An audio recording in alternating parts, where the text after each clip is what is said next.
Já! Boa noite! Boa noite de novo. Dois cultos na mesma noite, né? Vocês que chegaram atrasados, ó, perderam o último culto. Agora compartilha na nossa página aí, a parte também da minha aí, compartilha. Ok. São coisas da tecnologia. Estamos tentando nos acostumar com essas coisas.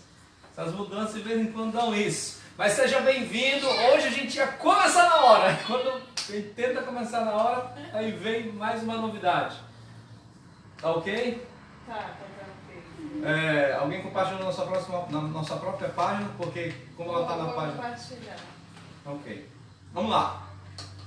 Ok, nós queremos agradecer a Deus, mais oportunidade, estamos aqui juntos e você aí. E eu vou lhe incentivar a você compartilhar, né? Você também pega e compartilha essa página da igreja, né? Porque essa tem sido agora a mudança. Nós estamos transmitindo a partir da página da igreja Presbiteriana Ebenezer. E aí você compartilha. Você pode compartilhar de maneira pública se você quiser, porque aí o alcance é maior. Só para você ter uma ideia, a propaganda de chamada já foram mais de 120 pessoas foram alcançadas. Então, quanto mais você compartilha, o alcance aumenta e com isso o trabalho de Deus, a mensagem pode chegar a mais pessoas. Então, nós gostaríamos que você compartilhasse, curtisse, também sugerisse essa programação para outras pessoas, para amigos, tá bom? Seja bem-vindo à nossa programação. E eu gostaria de começar cantando um hino que, para aqueles que receberam o material, está escrito 666, mas é aquele negócio de Ctrl-C, Ctrl-V dá esses problemas, né? Mas o nome da música é Aprendi que Preciso de Ti. Então esse é o nome da música que foi feito pelo pastor Elialdo, lá da Igreja Manuel, Igreja Presbiteriana Manuel, no Pará.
Eu preciso de ti, meu Senhor.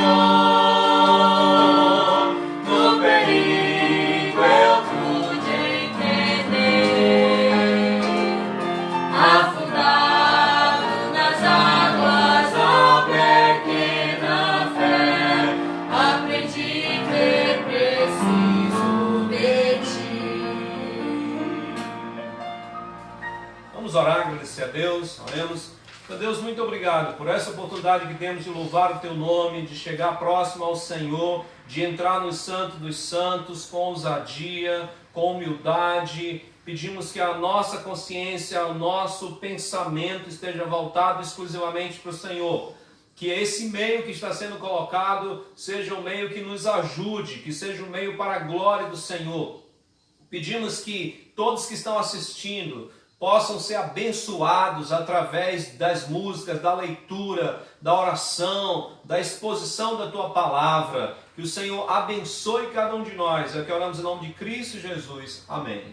Amém. Ok, vamos cantar o hino 377, 377.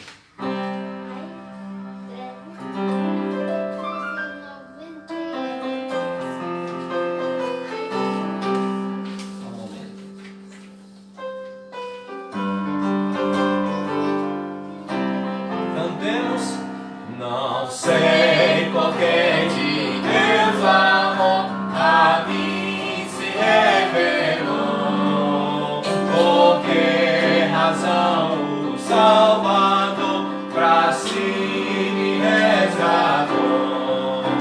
Mas eu sei que tenho crido, que sou bem certo, que é poderoso pra guardar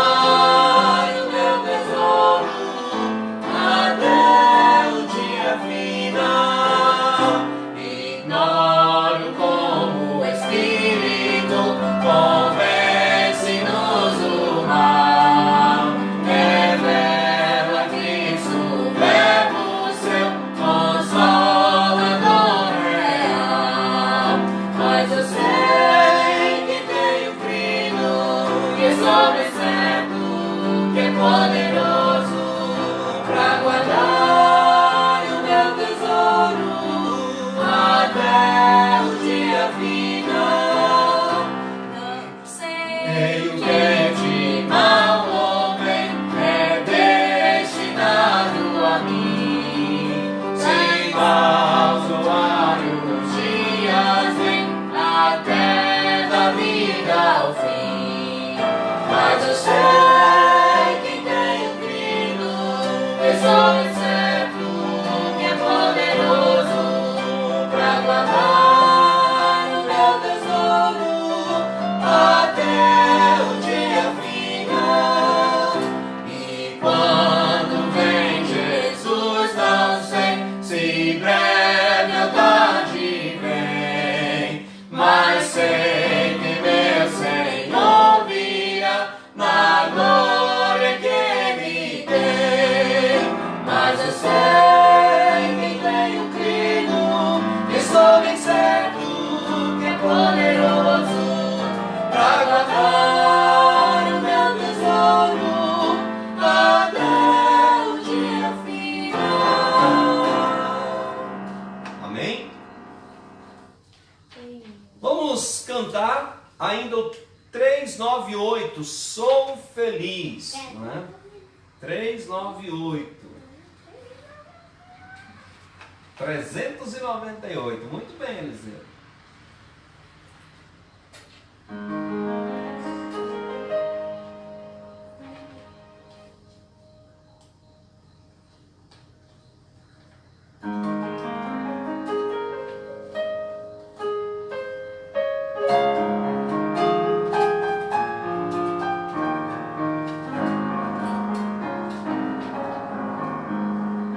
Se paz a mais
de convidar você a abrir sua Bíblia para Abacuque capítulo 1, do verso 12 a Abacuque 2 e 1. É isso mesmo. Abacuque capítulo 1, verso 12 até o texto de 2, 1.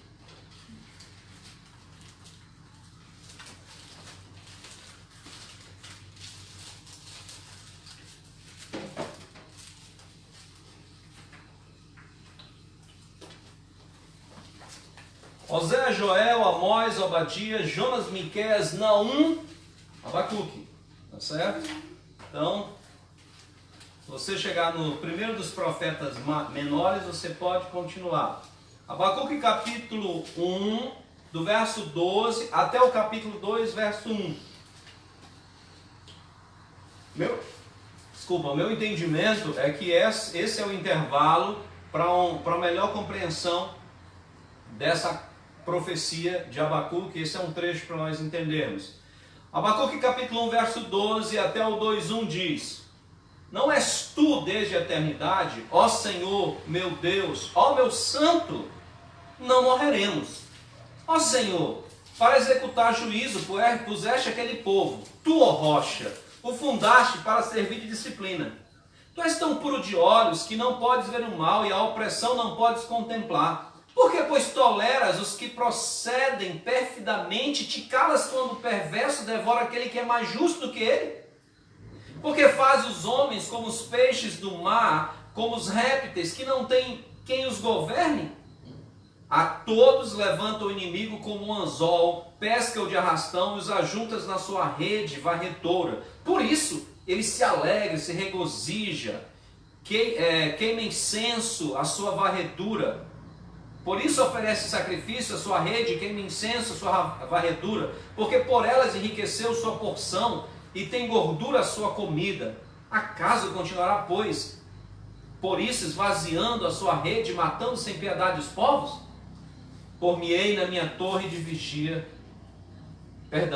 por-me-ei na minha torre de vigia, colocar-me-ei sobre a fortaleza e vigiarei para ver o que Deus me dirá e que resposta eu terei à minha queixa. Que o Senhor nos ajude a entender o texto e principalmente a nos absolvermos e praticarmos. Eu vou pedir ao Eliseu, apoiado pelo Elionai, que reposicione a câmera, tá bom? Ele vai aproximar a câmera aqui.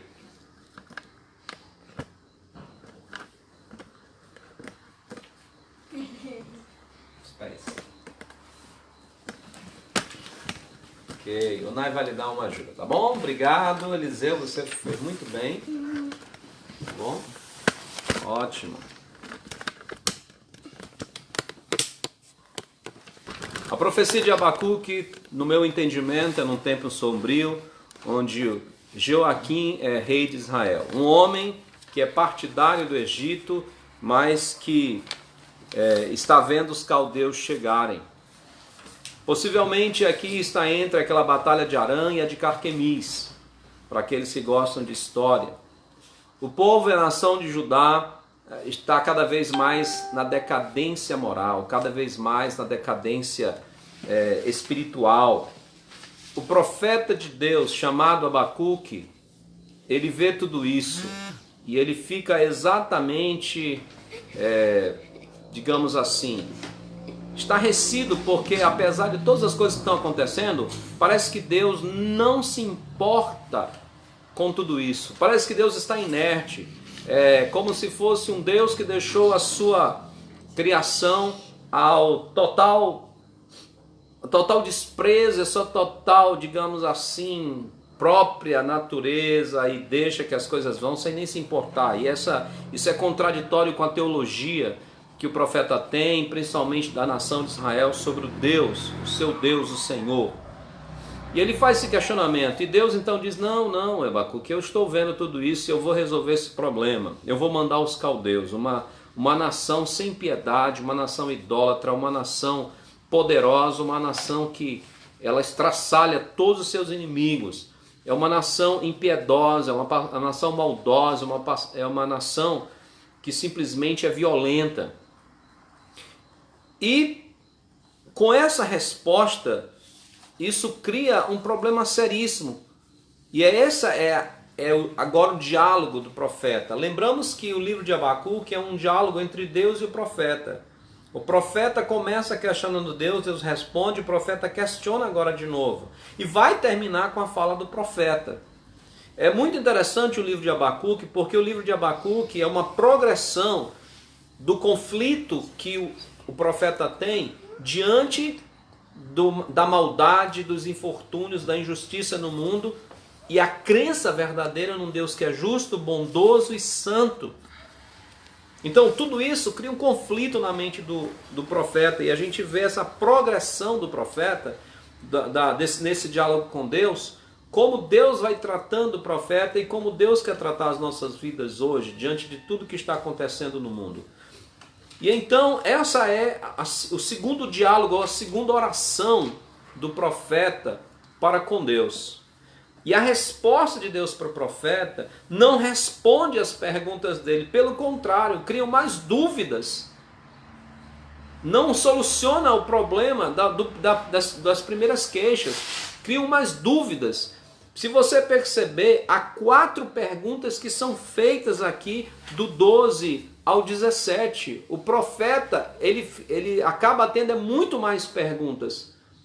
A resposta de Deus, ao invés de quietar o coração do profeta, cria mais dúvida, cria mais perguntas, cria mais confusão na mente do profeta. E o profeta não tem medo de expressar a sua confusão para Deus. Ele não tem receio de expressar as suas dúvidas, até mesmo como ele usa a expressão aqui final, a sua queixa para com Deus. Ele se queixa do que está acontecendo. Ele se queixa das coisas que estão ocorrendo e da solução dada por Deus. E dentro de tudo isso eu gostaria que você observasse primeiro, além disso, que cria essa dúvida, que o profeta ele começa a ter grande confusão na sua mente por conta dos próprios atributos de Deus. É a teologia do profeta entrando em confronto com a realidade que ele está vendo. É a teologia dele que ele tem, de certo ponto, um tanto limitada ou um tanto tendenciosa, um tanto parcial com a realidade da vida. Parece que a teologia que ele aprendeu na escola, no seminário, não bate com a realidade do dia a dia. Ele está diante de uma pessoa que tem alguns atributos, mas que parece que esses atributos não estão batendo com o que ele está fazendo e nem com a realidade que ele está vendo. Só para você ter uma ideia aqui, há 6 atributos que o profeta destaca nesse texto.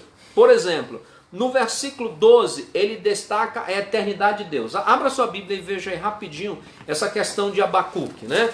Então, Abacuque, capítulo 1, verso 12, você percebe que ele começa dizendo: o Senhor é eterno. Isso é, o Senhor já conhece todas as coisas. O Senhor é aquele que não está influenciado pelo tempo. O Senhor sabe tudo o que passou, tudo o que está e tudo o que vai acontecer. O Senhor é eterno, nada pode destruir o Senhor. O Senhor tem uma longevidade antes, durante e depois. Ele também usa uma ideia aqui muito interessante. Ele crê que esse Deus é pessoal. Isso é um Deus que intervém direto, que intervém diretamente na pessoa. Veja só, porque algumas religiões até criam um Deus todo-poderoso, mas um Deus totalmente impessoal. Um Deus transcendente, mas não imanente, como a gente diz. Transcendente é que está acima da criação, mas não imanente, que intervém e pessoalmente está na criação. E essa era uma crença do Deus Jeová, de Abacuque, que é um Deus presente, um Deus que está atuando, um Deus que está no cotidiano de cada um, ele é pessoal. Um terceiro atributo que você percebe, olha ali na sua Bíblia, ainda no versículo 12 ele fala sobre isso também. Ele diz: tu és santo, tu és um homem cujo pecado não pode contaminar-te, porque tu és santo.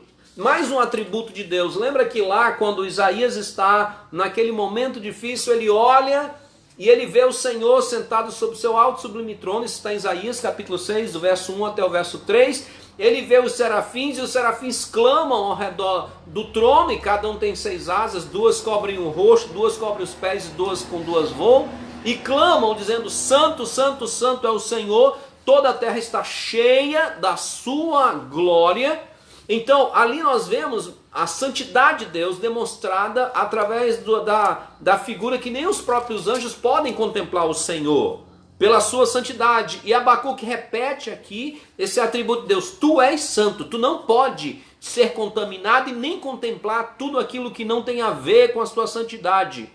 E ele chama um outro atributo de Deus. Olha o versículo 13 aqui. Quando você olha o 13, diz, olha, ele diz, tu és puro, nada pode macular-te. O Senhor é totalmente pureza, isso é, não há nada que o Senhor faça que pode macular-te, porque o Senhor é puro de olhos. O Senhor só contempla aquilo que é justamente, digamos assim, o Senhor só contempla aquilo que é verdadeiro, aquilo que de fato condiz com a tua personalidade, com o teu ser. E ele vai falar aqui alguns estão, por exemplo, alguns divergem uns dos outros quanto o que quer dizer isso. No versículo 12 ele chama ó rocha, só que ela está em maiúsculo. Há duas interpretações aqui. Alguns acham que ele está falando de que ele é um refúgio, mas me parece que a ideia aqui, quando você olha eternidade, santo, rocha, está falando do Deus imutável, aquele que está firmado e que não muda. Pode ser que esteja falando que Deus é refúgio, por conta exatamente do que ele falou antes, mas nos parece aqui mais, digamos assim, mais claro para nós, que ele está falando sobre aquilo que não muda. És imutável, Senhor Deus, o Senhor está firme, o Senhor é como uma rocha. Ele pode estar falando de refúgio. E por último aqui, que seria o sexto, né? Ele está falando da fidelidade de Deus. Por quê? Por que eu digo isso? Porque ele usa a expressão aqui, não morreremos. Claro que se você estiver lendo a NVI, se você estiver lendo aqui o texto da NVI, você vai perceber que há uma diferença de tradução. Na NVI, ele vai dizer, tu não morrerás. Né? Das nossas traduções, principalmente daquelas que são confiáveis, né? eu coloco a NVI como uma tradução confiável, é uma tradução que eu acho que não reflete bem o original. Mas eu gostaria também de lembrar que traduzir do hebraico para o português não é uma das coisas mais fáceis. Então a gente deve também sempre lembrar que há um grande esforço por trás desses homens de Deus em traduzir a Bíblia.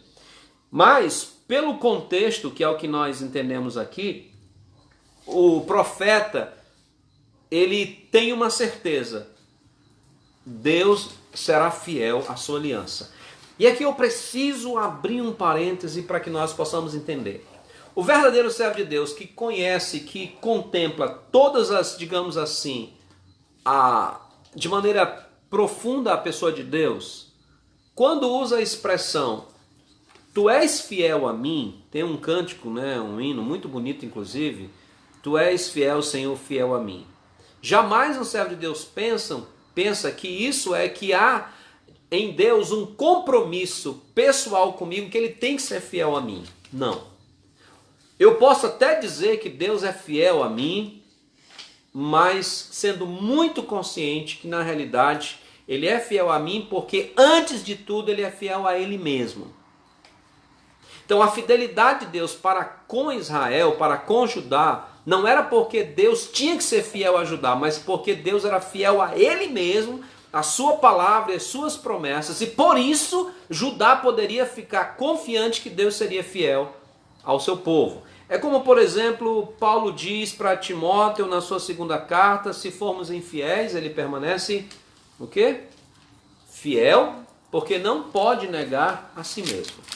Então, o compromisso de Deus, antes de tudo, é com ele mesmo, não é conosco. Então a gente precisa ter isso na consciência. Quando nós referimos e cantamos um cântico, tu és fiel a mim, não é como aquele hino que já ultrapassou gerações, nós temos que ter bem consciência que isso não é mérito nosso, não há mérito nenhum nisso. Ele só está sendo fiel a nós porque ele está sendo fiel a ele mesmo, primeiramente. Então, o profeta sabe disso, ele apela para mais uma atributo de Deus. O Senhor é fiel, eu tenho certeza que nós não vamos morrer. Por quê? Porque o Senhor firmou uma aliança lá ainda com Abraão, o Senhor firmou uma aliança com a tua nação, o Senhor firmou aliança com Davi. Então, em cima dessas alianças feitas, o profeta tem certeza que Deus é fiel e que eles não vão morrer como povo. E por isso eu creio essa é a melhor tradução, tanto na Almeida Corrigida Fiel como na atualizada, não morreremos. Ele diz, não és tu desde a eternidade, ó Senhor meu Deus, ó meu santo, não morreremos. Quer dizer, há uma fidelidade, Deus é imutável. Deus é eterno e imutável, ele não muda. Mas o grande problema é que o profeta, com toda essa teologia dele, ele está tendo uma dificuldade de conciliar isso com o que está acontecendo. Ele tem dificuldade de entender, peraí, não está batendo as coisas. Deus é justo, Deus é santo, Deus é puro, Deus é eterno, Deus é imutável, Deus é fiel com a sua aliança, mas ele vai mudar esse povo para acabar com a gente.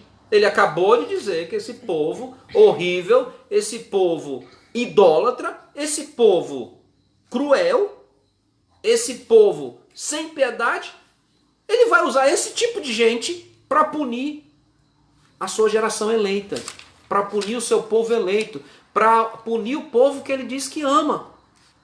Então, não é uma situação muito fácil.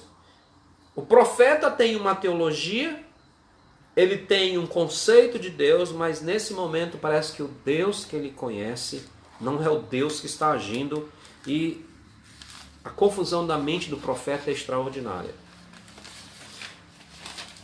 Vamos ver quatro. Primeiro, o primeiro questionamento que nós vemos claramente aqui é que o profeta questiona quem Deus é.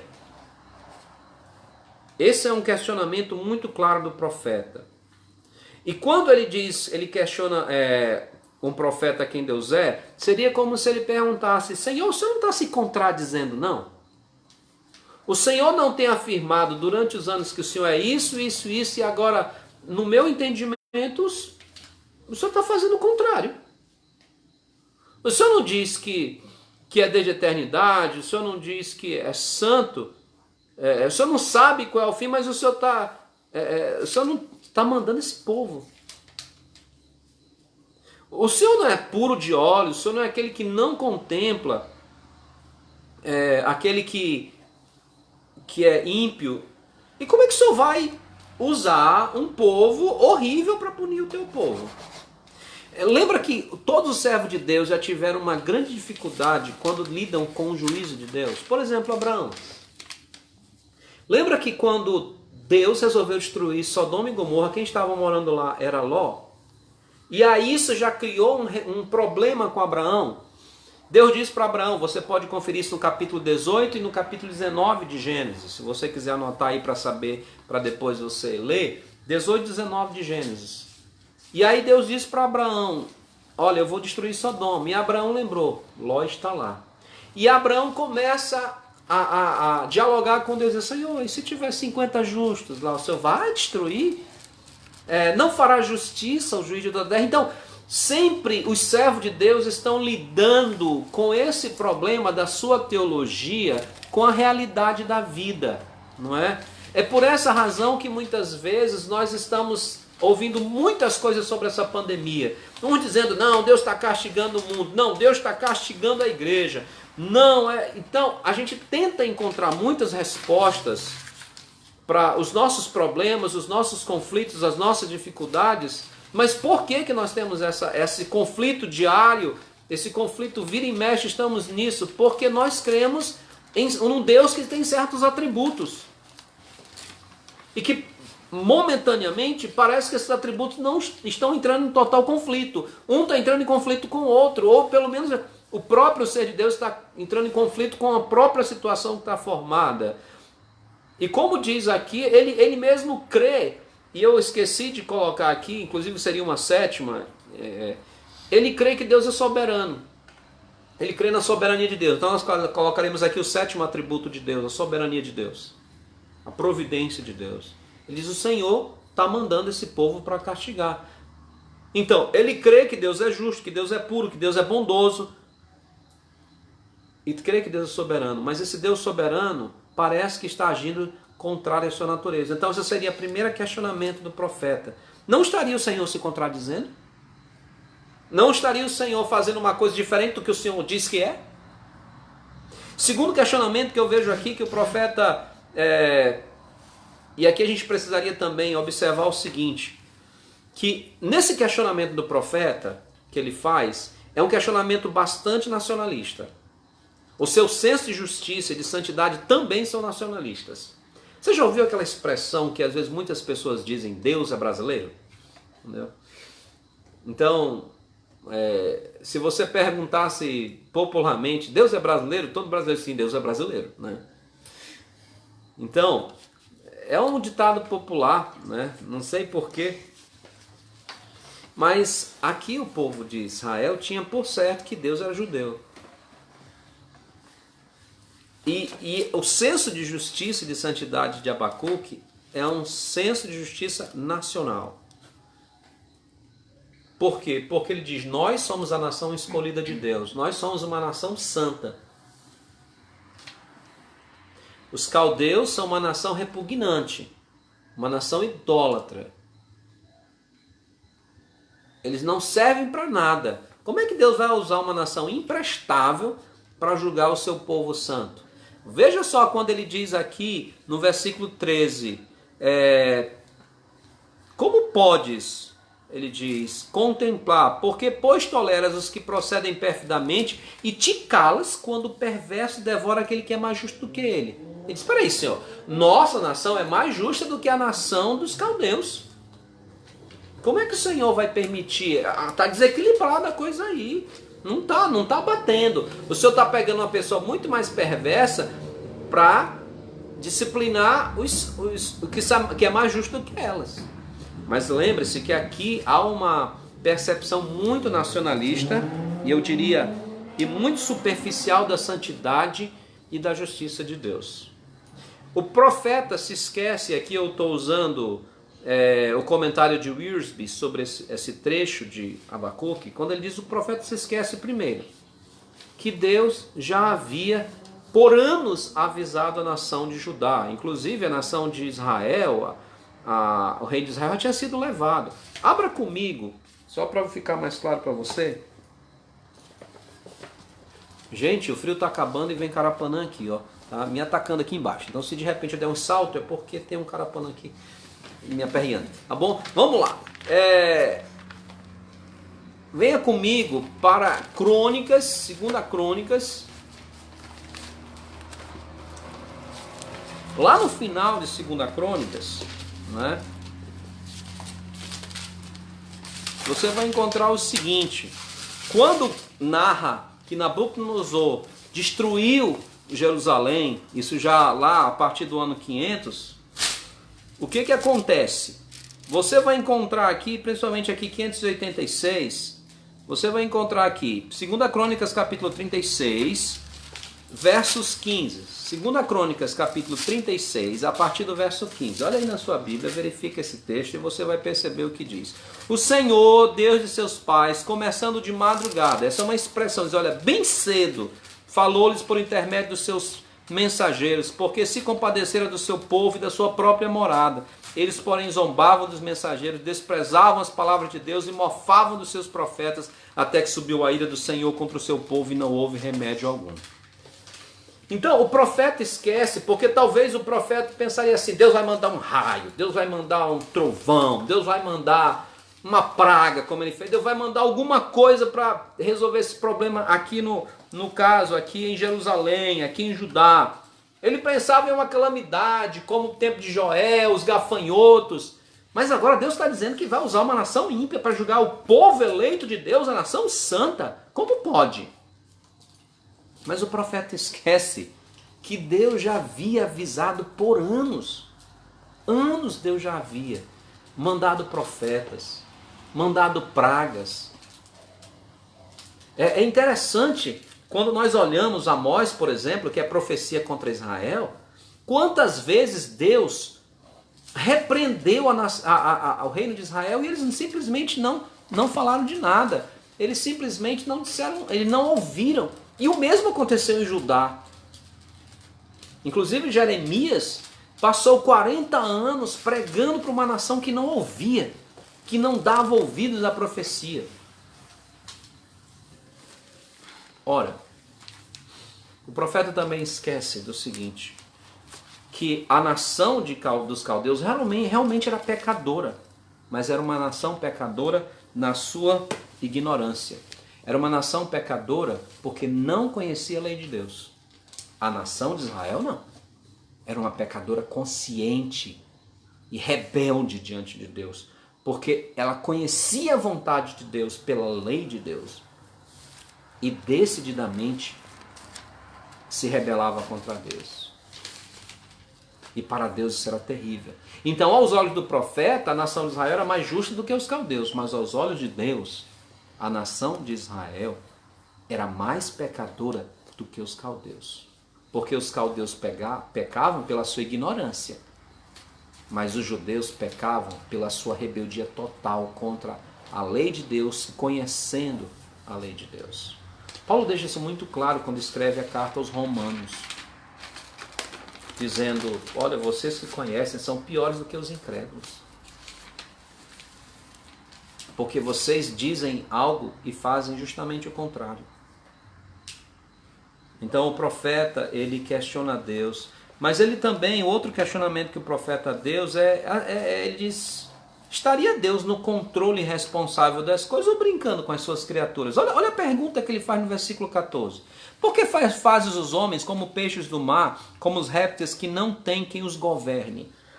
Alguns intérpretes interpretam como ele dizendo que Israel, que ele está aqui falando que Israel é como uns peixes e deixa à vontade. Porque ele já vai falar no versículo 15 sobre a ação dos inimigos de Deus. Mas eu não creio que é isso. Eu creio que ele está questionando aqui, dizendo, Senhor, por que o Senhor entrega a humanidade as vontades carnais, as vontades aqui animalescas, vamos dizer essa expressão, como animais, para os das próprias pessoas? Você não está vendo aí? Eles estão deixando, só deixa que a própria natureza pecaminosa, a própria natureza domine essas pessoas. Ele faz esse questionamento para Deus. É como se o Senhor deixasse a coisa correr à solta aí e deixasse à vontade. Esse questionamento, inclusive, ele faz nos versículos lá do 2 a 4. Você lembra que ele diz, olha, violência, porque tu me mostras a iniquidade e a opressão, a contenda, tu não salvas. Mas agora ele questiona dizendo, por que o Senhor solta? Essa nação é como animal selvagem que vem e derruba tudo. O Senhor parece que deixa essas coisas correr conforme a sua própria natureza sem intervir. Então é uma pergunta que ele faz. Estaria mesmo o Senhor no controle dessas coisas? O Senhor está mesmo coordenando essas coisas? Porque a ideia de um Deus soberano é um Deus que sabe o que está fazendo. Não é um Deus do acaso, não é um Deus do caos, não é um Deus que não tem controle, as coisas acontecem, ele vai tentando consertar as coisas. Ele tem uma teologia que Deus está no controle e que essas coisas acontecem de uma forma ordenada e certa, e a cabeça dele não está conseguindo entender porque esse povo é um povo como selvagem, porque realmente é um povo, é horrendo quando vem e conquista as nações. É como se fosse boi selvagem, búfalo selvagem, que vem destruindo tudo como se fossem manadas. Ele diz, é como se fossem animais, répteis, peixes do mar, que não tem quem os governe. Ele pode também estar falando da nação de Israel, dizendo, olha, mas a nação de Israel não te pertence, como é que o Senhor deixa ela à vontade aí? Deixa ela para que os outros façam o que queiram. Mas não me parece isso, que ele diz, por que fazem os homens como os peixes do mar, como os répteis, que não tem quem os governe? Me parece que ele está preocupado, ele diz, a soberania de Deus não está combinando com isso. A terceira pergunta que ele faz para Deus está no versículo 17. Olha o versículo 17, você vai ver que no final ele pergunta, por que o Senhor permite que o ímpio prospere e até quando vai ficar isso? É uma pergunta, até quando? Até quando, tudo bem, o Senhor governa, o Senhor é dono de tudo, o Senhor determinou que eles vão fazer isso, tá, mas até quando? Até quando o ímpio vai continuar prevalecendo? Até quando isso vai continuar? Porque ele diz claramente, olha, Senhor, esses homens aí, eles são como aqueles que são pescadores ou caçadores que jogam sua rede, apanham os animais e eles se alegram, ficam ensoberbecidos, orgulhosos porque conseguiram sucesso. E o seu poder é o seu Deus, eles exaltam o seu próprio poder, seja exército, seja inteligência. Lembra de Nabucodonosor quando está ali diante das construções da grande Babilônia, diz, a grande Babilônia que eu edifiquei com o meu poder e para a minha glória. Então, Abacuque diz, esse pessoal se soberbece, porque ele não tem nada que os impeça. Tá, se essa é a tua vontade, até quando isso vai acontecer? Até quando o ímpio vai continuar? Porque ele está num conflito entre o Deus justo, Deus santo, Deus soberano. Ele vive de lá para cá. Não, Deus é soberano, tá? Isso está acontecendo porque Deus quer. Mas até quando isso vai acontecer? Afinal de contas, Deus é justo. Até quando esse povo ímpio vai continuar se gloriando em si mesmo? Deus não vai intervir. Até quando que o Senhor vai tomar conta disso? Quando é que essas coisas vão acabar? Essa é a pergunta dele. Aí finalmente ele chega a um ponto de sabedoria. Por que eu digo de sabedoria? Porque o provérbio diz que até o tolo, quando se cala, é tido por sábio. Mas ele já fez, ele sabe que chegou no extremo da sua exaustão de questionamento com Deus. Ele questionou a Deus de várias formas. Quem tu és? Por que tu está fazendo isso? E até quando isso vai ser feito? Ele sabe que fez muitas perguntas e perguntas duras para Deus. Perguntas sinceras, mas perguntas difíceis e duras. Porque o Deus que ele acredita, aparentemente está em autocontradição. Ele diz, eu vou me pôr aqui na torre de vigia, né? Aquela torre onde ficavam os atalaias. Eu não sei se é literal ou apenas figurado, porque isso aqui é tipo uma poesia. Ele diz, eu vou vigiar, me colocarei sobre a fortaleza e vigiarei para ver o que Deus me dirá e que resposta eu terei à minha queixa. Aqui ele para os seus questionamentos e diz, não, eu vou aguardar Deus me responder. Ele é um profeta de Deus. Ele tem muitas perguntas, fez essas perguntas, e ele diz, eu vou aguardar na resposta de Deus. Está difícil de entender, mas eu vou esperar ver o que Deus vai responder.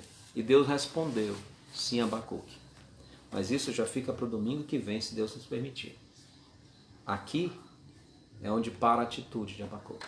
Ele senta naquela torre, talvez olhando para o norte, de onde vem esse ataque, pensando sobre a resposta de Deus, que Deus vai trazer juízo, mas com a confusão na cabeça, ele faz várias perguntas e diz, agora eu vou esperar ver o que Deus vai responder para mim. Lidar com Deus. A mente limitada a lidar com Deus não é dos exercícios mais fáceis. Não é dos trabalhos mais fáceis. Todos os sinceros servos de Deus que viveram intensamente nesta vida, servindo a Deus, mas também lidando com o dia a dia, mais cedo ou mais tarde tiveram que lidar com o problema do mal e de Deus. O que fazer? Eu gostaria de trazer umas 7 lições aqui para nós essa noite. Eu já estou com o meu horário bastante avançado, porque é uma exposição, eu gosto mais de expor a palavra de Deus, só que às vezes os conhecimentos da mente vão fluindo e me dá vontade de compartilhar. Então eu vou tentar ser bastante breve aqui, com o que nós podemos aprender com o profeta Abacuque nesses 1, 2, 3, 4, 5, 6, 7 versículos. Então escute bem, que eu vou tentar ser o mais breve possível, mas eu espero que essas lições lhe ajudem a pensar. Primeiro, em tempos de dúvidas e confusões acerca de Deus, de quem Ele é, uma boa saída é firmar-se no que a Bíblia diz de quem Deus é. Parece uma contradição, mas é. Nos acontecimentos que nos criam dúvida, o que nos ajuda são o que eu chamo de pilares. Isso é, fundamentos que não podem se mexer e que são verdadeiros. O profeta, ele tinha dúvida, mas os seus fundamentos estavam ali. Deus é eterno, Deus é pessoal, Deus intervém na minha vida e na vida da nação, Deus é santo, Deus é puro, Deus é imutável, Deus é fiel e Deus é soberano. Ele cria nisso tudo, e isso era o problema. Mas ele não nega nenhuma desses atributos de Deus, ele continua confiando. Sem entender, sem compreender, sem ter calma na sua alma, mas ele continua dizendo, eu sei que isso é verdade. Então, quando as confusões vierem, fundamente-se, agarre-se, abrace-se em quem Deus é, no que a palavra de Deus diz é. Quando você tiver dúvida que Deus é bom, Deus é bom. A sua misericórdia dura para sempre. Deus não muda. Deus é maravilhoso. Deus é justo. Deus é santo. Deus é reto. Essas são verdades que podem nos trazer conflito, mas ao mesmo tempo podem nos dar segurança, nos ajudar a ficar firmes. Então faça como profeta. Eu não sei em qual momento da sua vida você está passando agora e quais são as dúvidas e os problemas que você tem. A dúvida não é o pecado aqui. O pecado é a incredulidade. E esse não é o problema do profeta. E não deve ser o meu e o seu. Em momento de dúvida, a melhor coisa é crer em quem Deus é, no que a palavra diz. Mas Deus sendo rico em misericórdia por causa do grande amor com que nos amou. O meu Deus é um Deus de amor. O meu Deus é um Deus de misericórdia. O meu Deus é um Deus de santidade. Eu não estou conseguindo enxergar, mas a Bíblia diz, e eu tenho que crer nisso. Crer quando vemos é fácil. Difícil é crer quando nós não vemos nada. E aí é que exercitamos a nossa fé. Segunda lição. Que bom que Deus nos olha e nos ouve com misericórdia nestes tempos de dificuldade. Eu gosto quando o salmista no Salmo 103 diz, pois Deus conhece a nossa estrutura que sabe que somos pó.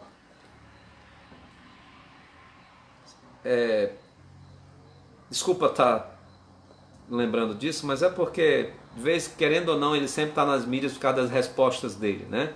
De vez em quando nosso presidente dá umas respostas atravessadas para os repórteres, né? Eu creio que ele tem boa razão para isso, né? Talvez eu daria pior do que ele, né?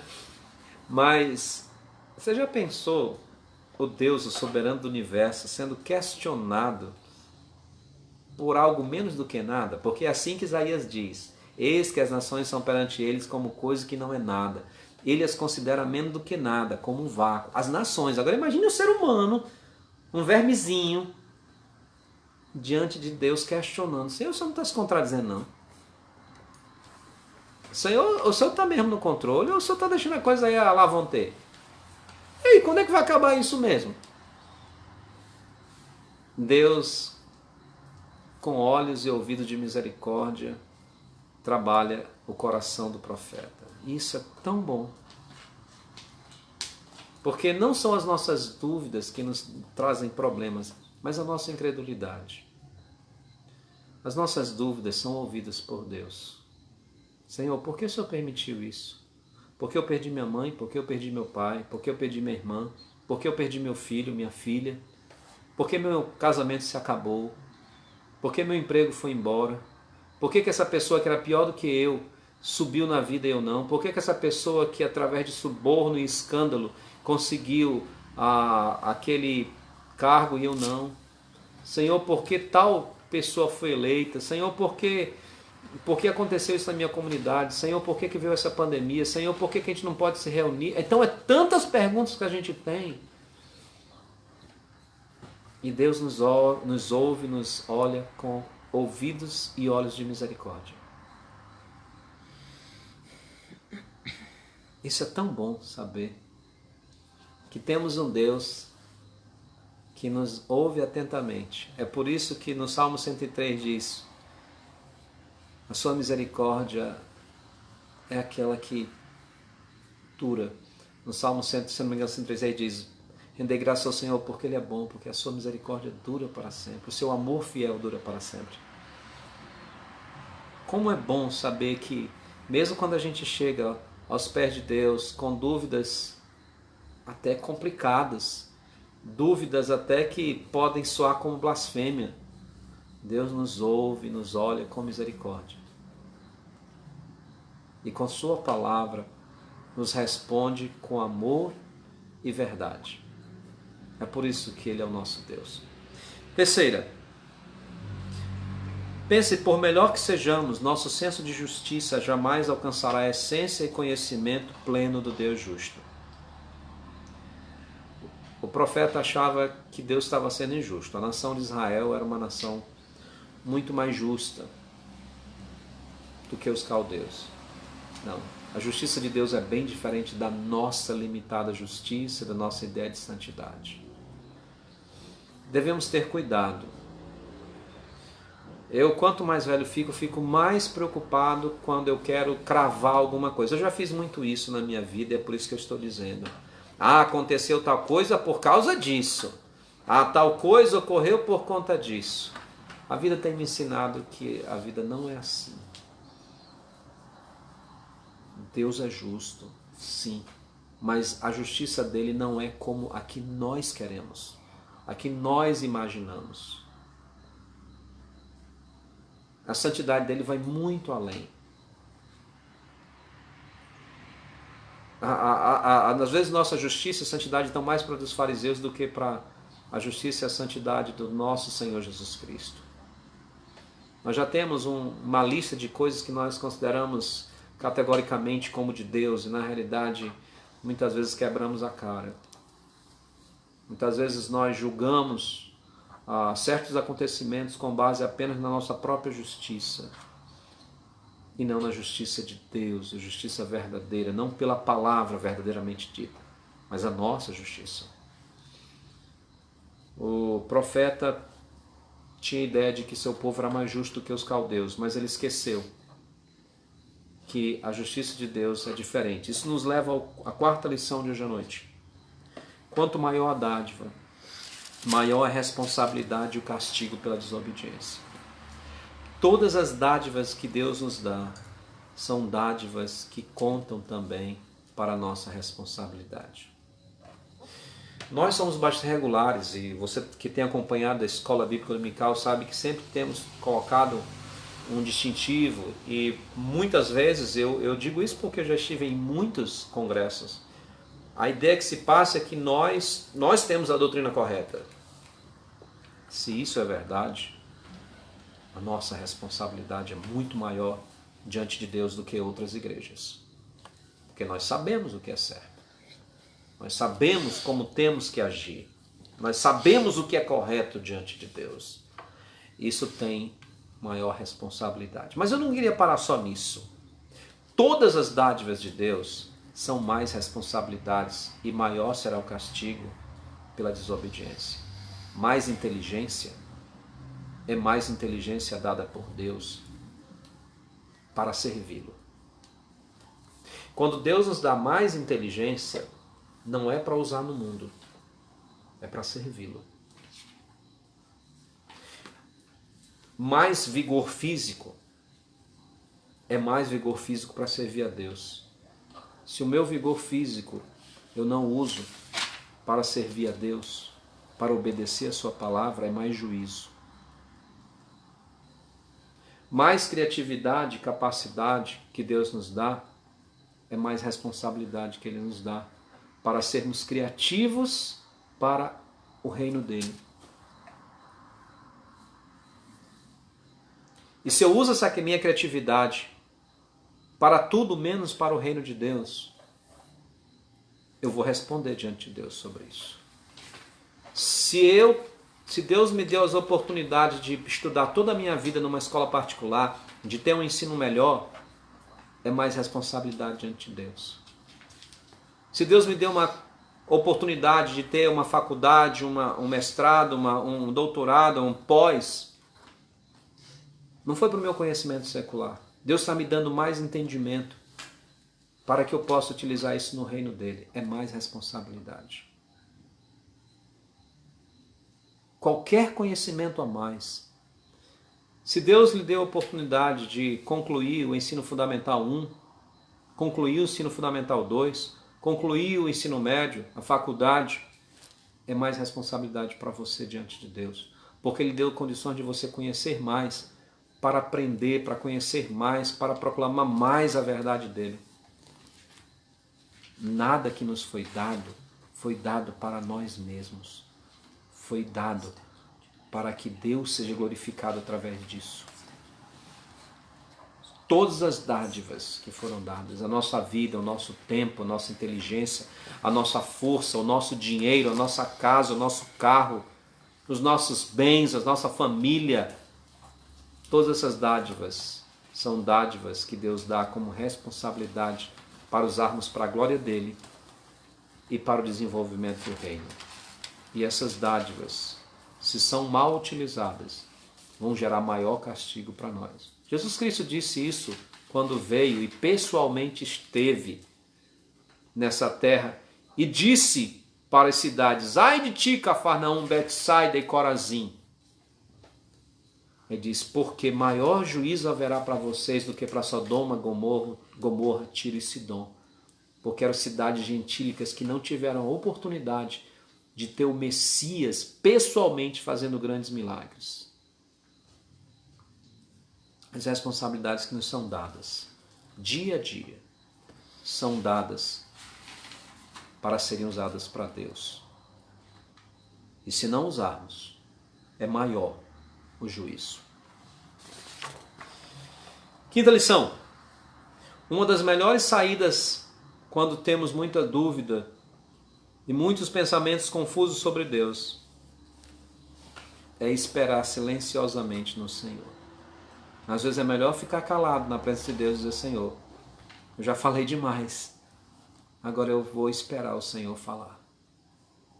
Às vezes falamos demais, mas a melhor coisa é fazer como profeta. Vamos nos calar e esperar confiadamente no Senhor. Sexta lição. Quando clamarmos ao Senhor, estamos mesmo prontos para a sua resposta? Quando nós oramos a Deus, nós estamos prontos para a resposta que Deus vai dar? Porque muitas vezes nós oramos para Deus e já temos a resposta pronta. Nós estamos mesmo submissos à resposta de Deus? Quando clamamos ao Senhor por um filho, para que Deus solucione um problema com um filho nosso, com uma filha nossa, nós já estamos prontos para a resposta de Deus mesmo? Quando Deus dá a solução, nós estamos prontos para ela porque nós temos o nosso remédio. Mas às vezes o remédio de Deus é bem diferente. Oramos, mas estamos prontos para a resposta que Ele vai dar? Estamos realmente submissos para a vontade dEle? Esse é um questionamento verdadeiro. Por último, eu gostaria de falar com você que não tem Cristo como Salvador. A maior solução para a injustiça foi dada por Deus, quando Ele sacrificou o seu Filho, o justo pelos injustos, para que inimigos de Deus fossem feitos filhos de Deus. Sim. Quando você se preocupar com a injustiça que o Brasil está passando, ou sua vida está passando, pense: aquele que era justo foi morto injustamente. Foi morto, quando eu digo injustamente, porque não tinha pecado. Pagou um preço que não era dele, mas pagou o meu e o seu preço para que nós, injustos, pecadores, horríveis, fôssemos reconciliados com Deus. Quer maior injustiça que essa? Deus sacrificando o seu Filho por nós, por mim? É por essa razão que Hebreus diz: como escaparemos nós se negligenciarmos tão grande salvação? Deus derramou o seu juízo sobre seu Filho na cruz do Calvário. para que pobres, injustos, pecadores fossem reconciliados com Deus. Se você ainda não tem Cristo como Salvador, antes de reclamar das injustiças, olhe para o Calvário e veja o que foi feito com Cristo. Se arrependa de Senhor. Se tem uma injustiça que foi feita, foi contigo, mas o Senhor fez isso para que eu, injusto, seja hoje justo diante do Pai e eu aceito Cristo como Salvador. Eu quero o perdão dos meus pecados e só o Senhor pode fazer isso. Só o Senhor Jesus pode fazer isso por mim. Eu entrego minha vida ao Senhor. Eu te aceito como meu Salvador.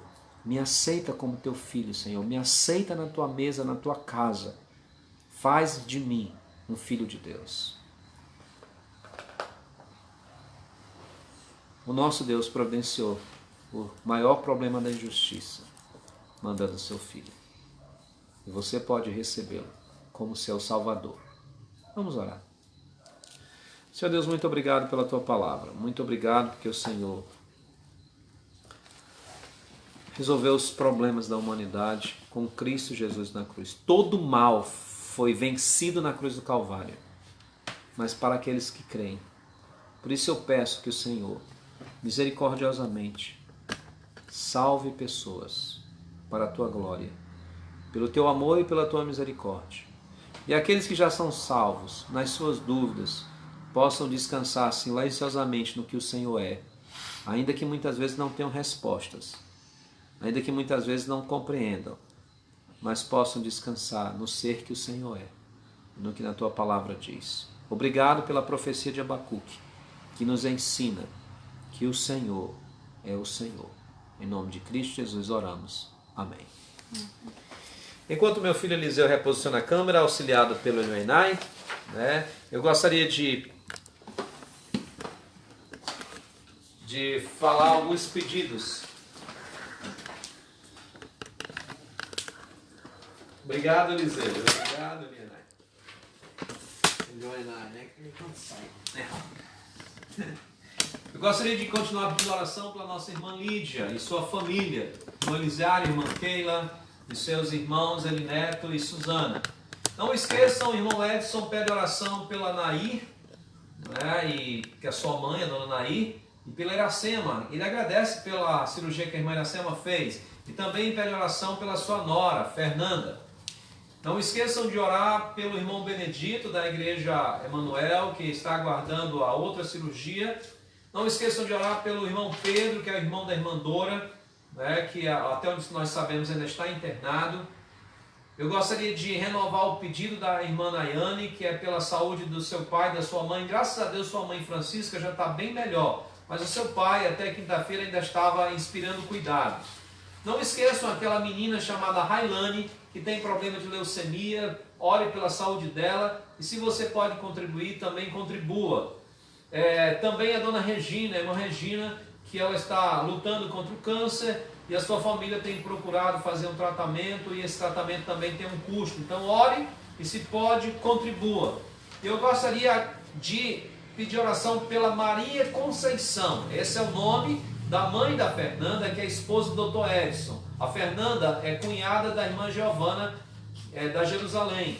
E ela pede pela sua mãe, que teve um AVC, que está internada. Ela disse que está melhor, mas vamos continuar orando pela a Dona Maria da Conceição. E eu queria fazer um pedido especial pela nossa missionária, a missionária Jael, que nós soubemos antes de começar a transmissão que ela tinha ido para a maternidade por causa de algumas coisas, só para ver se o bebê estava bem, mas foi uma emergência que houve, tá bom? Então eu gostaria que os irmãos orassem pela missionária Jael, pelo irmão Arthur e também pela Bela, mas principalmente pela Jael e pelo bebê, que esteja tudo bem, que tenha tido uma boa consulta e as coisas possam estar no devido lugar, tá bom? E Deus guarde essa gravidez, essa gestação. Eu gostaria de continuar pedindo oração pela igreja, pela organização, que a gente consiga saber trabalhar coerentemente, corretamente nesse tempo de pandemia, tá bom? Eu só queria, antes de dar o alô, dar os seguintes avisos. Lembre do nosso devocional amanhã, quando você receber, aqueles que estão nos nossos grupos, para que você compartilhe esses devocionais, principalmente com pessoas que não conhecem Jesus Cristo como Salvador. Não é? lembre-se da nossa página, divulgar a nossa página, de seguir, não é? E também o canal do YouTube, que agora a igreja tem uma página e um canal no YouTube. E essa semana dos casais, então logo em breve vocês estarão recebendo um link de convite para você entrar no grupo. Se você não é da Igreja Ebenezer e quer entrar nesse grupo, então me manda uma mensagem pelo WhatsApp, tá certo? E se você não tem o WhatsApp, você então pode mandar um recado pelo próprio Facebook, tá bom? Não é para os casais de Ebenezer, mas não é exclusivo de Ebenezer, caso você queira também, tá certo? E nós teremos duas atividades, nós teremos um devocional, que é para os casais fazerem juntos, e uma mensagem que eu darei de segunda a sexta-feira, com base em 1 Coríntios capítulo 7. Então nós vamos trabalhar 1 Coríntios capítulo 7, que é sobre casamento, sobre lar, e ali nós vamos dar lições para os casais e nós vamos andando. O grupo só funciona durante essa semana, então no sábado ele será desfeito, né? E aí no outro final de semana de setembro nós vamos reabrir o grupo de novo, tá certo? Até que a gente possa reunir na nossa igreja de maneira autorizada com todos os casais, e aí vamos continuar nosso encontro de casais, nesse caso presencialmente, tá bom? Vamos ver quem está conosco hoje. A irmã Conceição está pedindo oração pela mãe da irmã Marinalva, que ela vai fazer uma cirurgia amanhã. A dona Mira? Então a dona Mira vai fazer uma cirurgia amanhã, nossa irmã Mira, que é membro da igreja também. Então a irmã Conceição está pedindo oração pela dona Mira, tá certo? Então a mãe da irmã Marinalva, da irmã Miralva, então orem por ela. Vamos ver então quais são os irmãos e amigos que estão conosco hoje aqui e estão junto conosco louvando ao Senhor. Vamos lá, nós temos presente aqui conosco a Anne e a Luziette. Boa noite. Boa noite. Obrigada pela sua presença. Nós temos a Franciele, irmão Francisco, Vanessa, irmã Lúcia, Gabriel. E deve estar aí dentro a Poliana, Jamile, quem sabe também a Cleide, né? Não é Cleide? Ok. Nós temos o Calil Souza, lá de Emanuel conosco.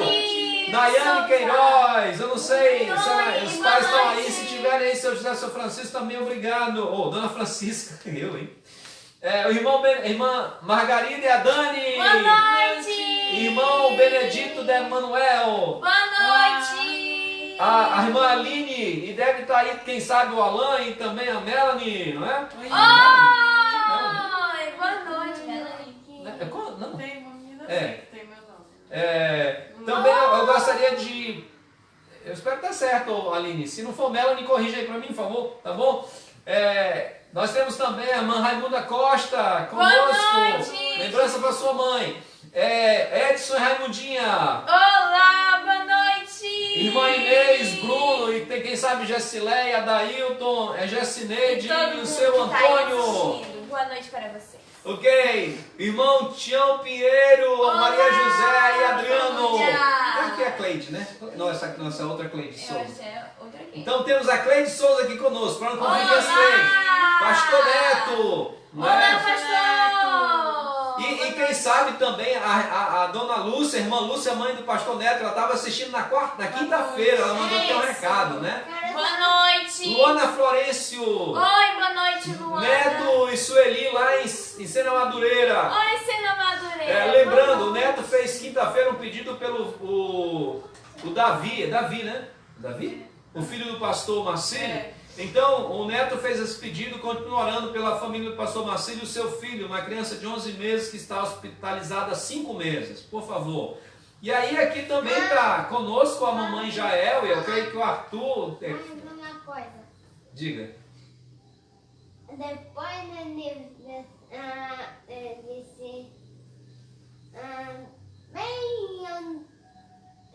bem depois do aniversário da mãe, vai ser o aniversário do nosso gato. Vai ter aniversário de gato, né? Aqui, vamos lá. Nós temos então, acho que o Arthur, Bela, eu não sei se a Jael está assistindo. Boa noite. Nós temos também aqui tem acho que é a Rosemary Ziegler, né? Ok. Rosemary. Hi, Rosemary. Ok. Boa noite. Thank you.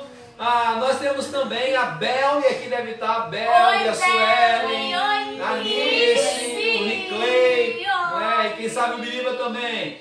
Nós temos a Arlete, quem sabe aqui também, a Albani, Arlete, Albani e o Alisson, tá certo? Saudade de vocês, meus queridos.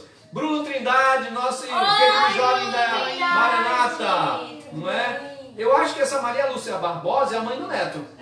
Entendeu? A mãe do pastor Neto. Obrigado, minha querida. Boa noite. E aí nós temos o Rony, a mãe aqui com a gente também. Rony Boa Smar. noite, Eliette, vocês. Alain, Felipe, Beth e Dona Cândida. Olá, galera. Irmã Conceição Iraci, mais alguém que esteja por aí. A Maria Chaim, irmã Marilu, irmã Marilu, Chaim. irmã Iraci, irmã Conceição, um abraço pra vocês.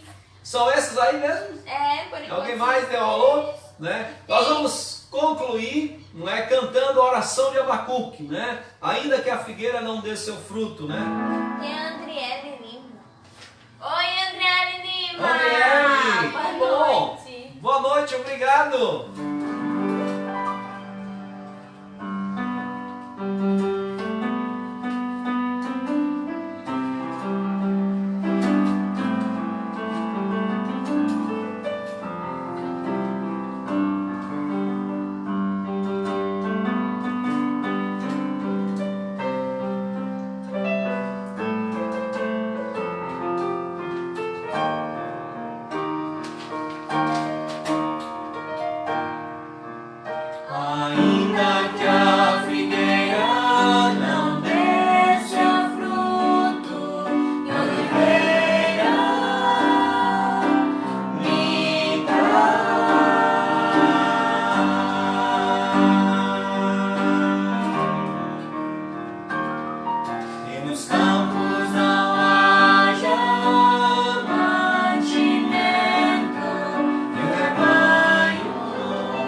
Deus e Pai, muito obrigado por todas as tuas bênçãos, porque o Senhor tem nos dado a tua companhia e é tudo que nós precisamos.